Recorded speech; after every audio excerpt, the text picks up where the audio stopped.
On Tuesday, March 7th, the Newtown film was screened in Lecture Center 102. WNPC-TV's Victoria O'Connor filed the following report. Filmed over the course of 3 years, director Kim A. Snyder and crew tells the story of the deadliest mass shooting of school children in our country. The documentary delves into the lives of the Newtown community after the Sandy Hook Elementary School shooting on December 14, 2012. I thought it was definitely really eye-opening, especially because things like that, when they happen so far away from you, there's like a disconnect with, how tragic and the overall impact of it. So I think that having that film come here and the panel discussion and everything really made it touch home and made the national level of impact more. The film follows several Newtown households, including the Barden family, who lost their 7-year-old son Daniel to the attack, and Nicole Hockley, who lost her son Dylan, who stated, quote, "While I fear the empty space in my heart may never be filled, I take comfort in the knowledge that his death will have meaning. There will be a positive change from this, and we will be a part of it.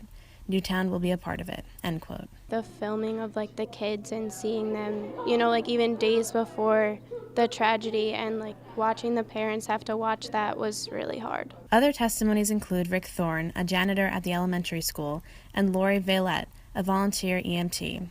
Through on-camera interviews and home videos, Newtown is a story about resilience and purpose. I have to confess that I didn't watch the film. The first few panel discussions I was part of, probably the first 4 or 5, I watched the film.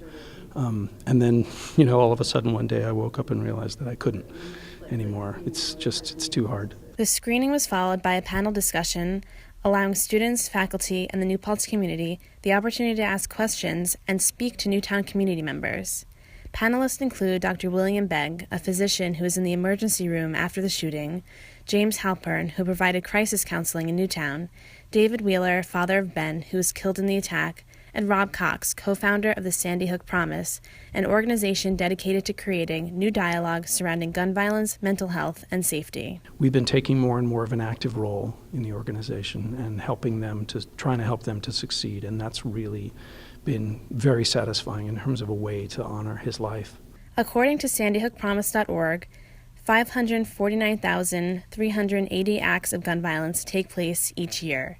The nonprofit organization believes that through their 4-step approach, which includes building a national base, organizing at a community level, delivering mental health wellness programs, and advocating for state and federal policy, there can be more mobilization for passing state and national policies.